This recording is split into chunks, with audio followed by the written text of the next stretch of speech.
Hello everyone, wherever you are in the world. Hello and welcome to our beautiful little food forest. Here's our outdoor shower and our outdoor sink. These are ways we use to channel water into the water table. And here we have our little drying rack. So fun. And everything's getting beautiful again. Springtime is here, even though it's early February. There's a papaya tree and lots of flowers. A little cherry bush over there. More flowers. Some of these are volunteers, like these feverfew up in the front with the white daisies. Those just showed up in the garden and they're lovely. And then the nasturtiums, I planted a few and now we have lots, and the same with the calendula. So nasturtiums, let me show you these. Oh, there's calendula. They can be beautiful oranges like this or yellows. This is the nasturtium here. So I planted some of those and now we have them everywhere. You can see them by their sort of round leaves, and they're all edible. They're very fun, and so are the calendula, edible. So it's fun to have these kinds of edible flowers. And back there, this feathery plant is, let's come around here. This is fennel seed, fennel, which tastes like black licorice. And we use the seeds for it. Seeds that come out of the flowers here. We use those in our Italian sausages. They're also really good just to chew on. And this whole plant tastes sweet and delicious, like black licorice. So it's really fun, and this grows voluntarily all around the garden now. So we used to have a lot of grasses like this was pretty much what we had everywhere. But slowly over time, using the transform your forest floor method that I teach in my class, and I'm sure I've shared it on many videos here, I transform the floor to grow things that I prefer. So right here, some garlic, which you just plant garlic from the garlic that you get at the store. And here's some more of the feverfew. And it comes along and grows wherever it wants to. This is a kind of grain that birds like to eat. Sorghum. Yep, and here's the sugar cane right here. Let's see. Can you see this?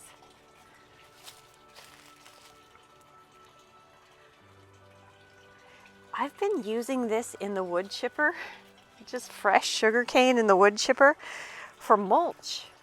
Don't you think that's a great idea? I do, because it's so rich in sugars. I'm sure the plants are going to love it.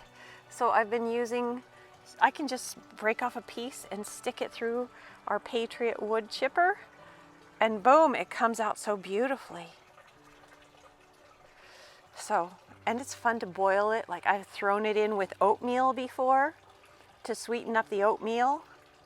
And I've boiled some like sort of more sour fruit with it to make a juice, a drink. So it's really fun. I like the sugar cane a lot. The leaves are kind of sharp though. They're not soft to the touch. So you just got to be aware of that. Like, doesn't really hurt me because I'm old and tough, but little kids might not like being around this. Anyways, and then here's our little coffee tree. Oh, that's a beauty. I nearly killed it once by putting this too much of an acidic fertilizer on it, but it came back. But anyways, yep. So, and for those of you who like the aquaponics, this is the aquaponics system. This is really what I first wanted to do when I came here before I knew about food forests. I wanted to do aquaponics. And so this is our little setup. It's a bathtub, a found bathtub, and filled with hydroton balls, which are baked clay. And then inside here is a bell siphon. So what it does is it allows the water to fill up in the bed, and then it drains it out. And then there's the fish tank down there. We have 11 minnows in there. They eat the moss, and they don't require any fish food or anything. So there's the water draining from the bed down into this tank. This is like a livestock feed tank or something like that, or water tank. So, and then there is a filter, a pump down there, which pumps the water up over there. And see, I did make a little filter for it with a net bag, and I put macadamia nut shells in it, and then I stuck a rock on top of it. So when the water gets pumped up, it goes into that bag of the macadamias and then down into this bed, and then it fills up the bed until it gets super full, and then it charges back out. So yeah, so I use this a little bit. Like, here's a pigeon pea I started in it. I started these cuttings in it, and boy, oh boy, they took off. So this is fun. You can put seeds in here, cuttings in here, and of course you have to have electric power to run this. We have a little solar system up on top of the greenhouse over here that my brother helped me put together. And so yeah, these are the fun little greenhouses. Got these online, and I use these concrete blocks to hold the plastic down. See that? So, because these will tend to blow away because they're really not anchored. But these concrete blocks with some dirt and some succulents in them really hold these tents down. So we have 3 of these. There is the little solar system that runs the aquaponic, and there's more panels on the other side too. There's the aquaponic system. This I kind of use for storage and seed starting, but mostly storage. And there's the electrical system in there. And then this one is like a little greenhouse that I use for letting little starts grow. So these are fun to have, these greenhouses. And if you do have them, one thing I noticed is when you roll the windows up, roll them up so the roll goes underneath like that. So when the water comes down, it goes off. If you roll them the other way, when the water comes down, it'll get caught up inside of the roll. So I learned that. It took me a while to figure that out, but it seems so basic and simple. So I just thought I'd share that with you. But anyway, yeah, so that aquaponics system is fun. I would say it's pretty expensive compared to food forests, but it's fun. And I guess the biggest cost of it is the electricity. So if you have a good source of electricity, it's a good one to run. So here's the herb patch. This is the rosemary. It loves it here. That beeping sound is the aquaponic solar system running out of juice. But look, we have a lot of bees here. Hooray. Hooray. And here's the lemon tree. Lost a lot of foliage this year. I'm trying to doctor it back up, but it's still putting out a lot of lemons. Yeah. So here's the shower. It's so fun to shower out here. It really is. And then I have some seeds started in here. These are red onions in here. This is basically sand. And then these are cuttings in sand. And I got the inspiration to do this from Dan from Plant Abundance, using sand. What a great idea. So there's the nopales, cactus, and the olive tree.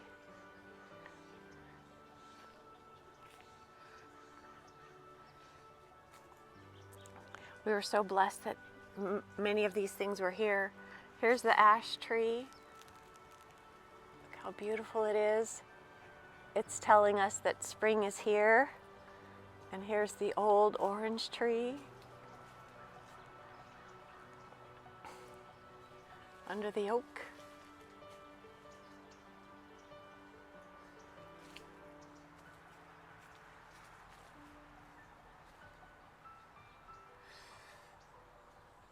Oh, it's getting some new blossoms. Hooray! Hooray! And a little guava tree. We had a very tall hedge on that side and we trimmed it down, so now we're getting a bit more sunshine in this area, which is super fun. So here's some of the things that grow by seed too. These are delicious. They're a Swiss chard and they have a little like red celery stalk to them. I just eat these little red celery stalks, and they're full of collagen and vitamins and minerals and all that good stuff. And here's some more of what grows by seed. Collard greens. These things are popping up all over the place. So it's fun to have them around. Some bugs have been enjoying them. That means they might not be as happy as they could be. Because bugs, I call bugs the paramedics of the garden. They come and take out plants that aren't happy. So there's something not happy there. But we'll figure that out. Yeah, and here are some more things that just grow by seed. More chard. What else is growing by seed? These are cuttings from the original lavender plant that we moved over here. Okay, that was one banana. Now it's a stand of bananas. And I think it's going to get happier now that we trimmed this hedge that was really, really tall. And then here's this beautiful old loquat. Doing well. It's gonna love it too to get more sunshine. But look at that. Little fruits are coming on. And just started this hedge over here of pioneer plants. Pioneer plants are succulents in our area for sure because they can get started and they provide, root systems and sort of like they give a helping hand. And then I've thrown a lot of seeds in here too. There's carrot seeds and kale seeds. So we'll see what we're going to be doing along this little path. It's pretty fun. And then I'll take you through the meadow. This is the meadow area. I love this little meadow. It's pretty much of a square because when we first came here, we made this square garden with PVC fencing and netting and chicken wire to keep all the gophers out. And so the funny story of it is then inside this fence is where we planted all our seedlings and started new things. You can see we started some green onions here, and they are just like almost like grass now. Here's a plant in the mallow family. Another one. There's a pigeon pea, and this is another loquat tree, just like the one that we looked at over here, just like that one. So there will be another one right here. That'll be fun. And this little mound right here, if you look all the way down here, there's a mound that is an old hugel culture where I buried some large pieces of branches and things. And then I dig a trench, put those in there, and then cover it back up with dirt and mulch.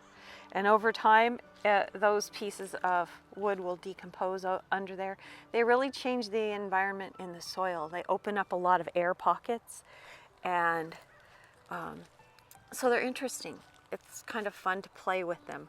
I think in the winter time, they can get more rain deeper down inside the soil to a greater depth in the soil, and in the summertime they can dry out more. So that's interesting. So that's that. And then on this side of the little meadow area, this is our little path that goes right through it. You can see it pretty well. It's right here, and we'll go through the path. There's 4 quarters of this little meadow. So we are now in the south part of this, and we're heading north. So I like to put the path on the directions. It's fun.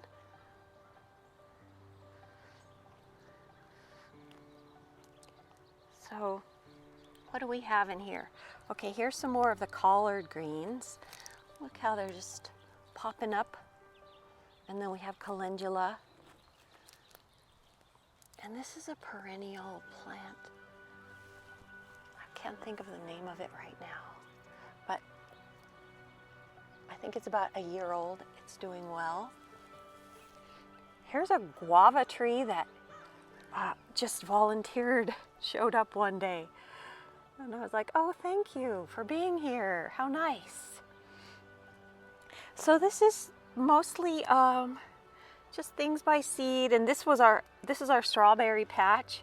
There were a lot of strawberries covering it, and there might still be. They might have just been hiding out for the summertime, but there's a lot of strawberries around here. A lot of this wild radish, which is really pretty. I'll show you some more. Here's another lavender from a cutting. This is wild radish flowers. They're super pretty, and they taste like radishes, but milder. So there's those 2 quarters, and okay, and then there's this quarter. I just put in an apple tree and a mango tree in this quarter, and I wanted to show you this grape too. Back in this side, it grew all by itself.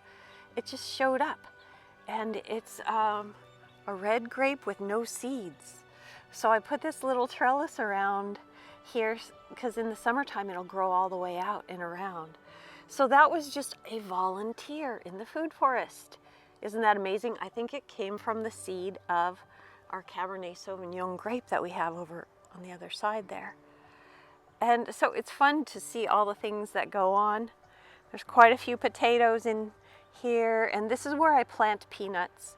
I keep planting peanuts year after year, and I really have had only very little success. But I keep doing it anyway, because one of these days it's going to work. And our soil keeps getting better and better and better and better. So there's pockets now where I can just like reach down in here and get good potting soil, where it used to be just heavy clay. So we're heading a little farther down. You can see our nectarine tree is blossoming already, which is so fun. Let's see how pretty those are. Oh yes, beautiful. And there are the pecan trees.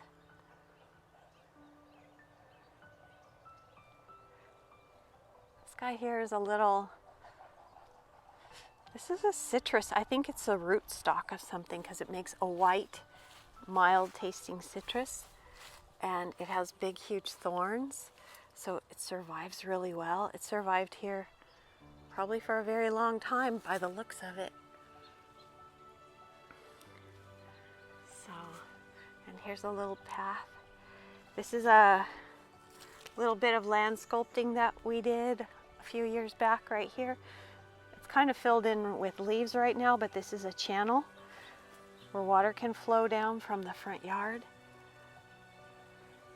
Comes out of a pipe right over there.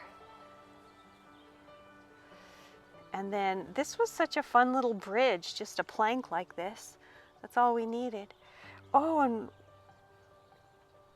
I discovered one time I was turning this bridge over to clear out the leaves, and underneath it I discovered a bunch of dead snail shells, empty snail shells, and I figured out that some creature was bringing those snails underneath there and eating them.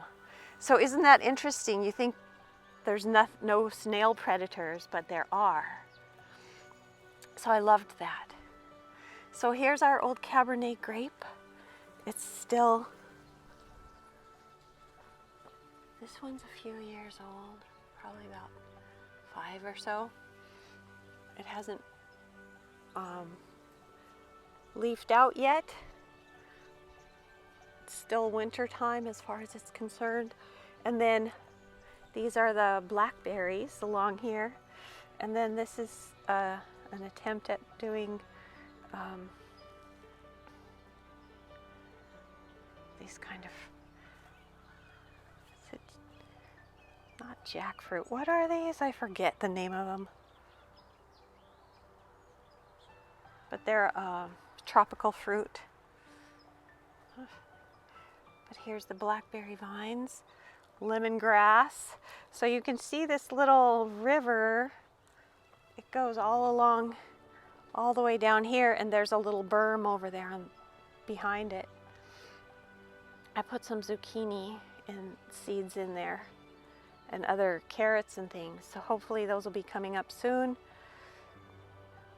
Here's a macadamia tree that volunteered here.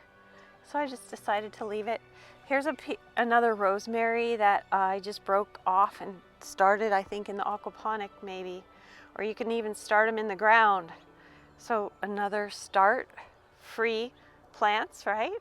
Okay, and then we have little peaches that I put here and there. So keep adding more things and having more fun. You can see these green onions like to live here. They really do. More collard greens. So something's really enjoying eating the collard greens. That's okay with me. And then, okay, look at all of these Swiss chards. There's just a ton of them everywhere. And they all grew by seed. And all I did was throw them out here on top of the mulch during the rain a few years ago. And just look what they do. They just keep coming more and more. Here's another little thing. This tree I planted in the soil with amendment, and it's sunk down in there. So I've seen a study that says you shouldn't amend the planting holes. So I'm not the end-all be-all expert on that because I've done both ways. But Paul Gauchi says you don't need to put amendment in the hole. You need them to get used to the soil that they were in. So I'm tending to go with that theory. So I built this little like stream bed. Let me show you. It goes from the trunk and then it comes all the way down here and into this little pond, which I have filled up with our kitchen waste this year.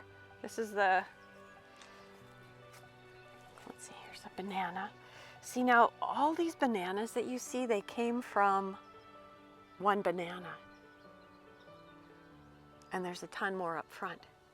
But anyway, let's see if you can see. This is the tomato bed that I'm working on.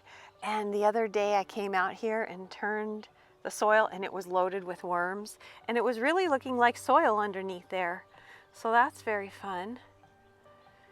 So, but I wanted to just show you this stuff, how it grows by seed.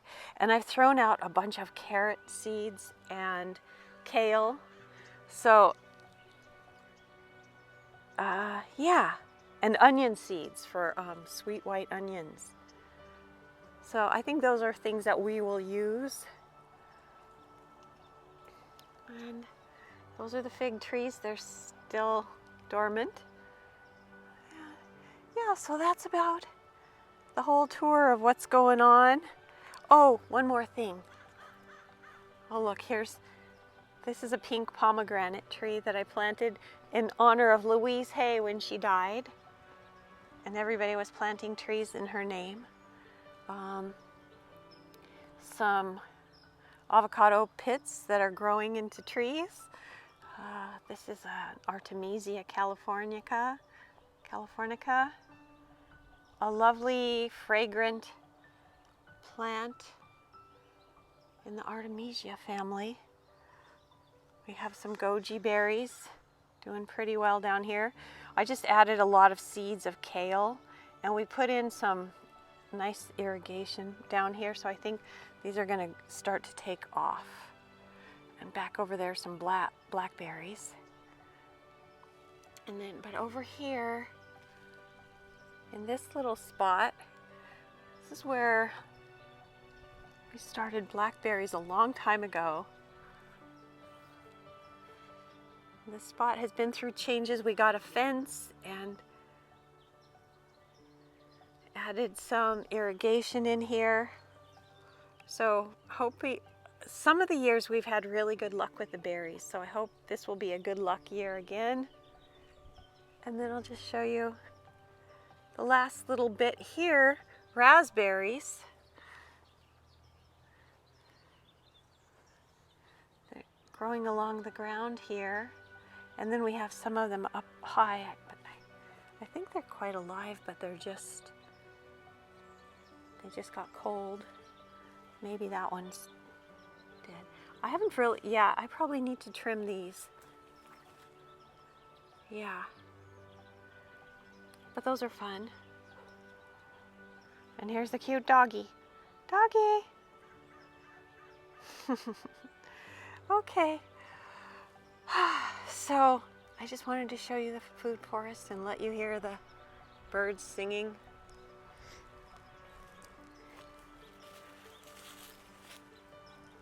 Here's some of our mulch. All these brown leaves come from the pecan. So anyway, aloha. I hope you enjoyed this, and we'll talk soon.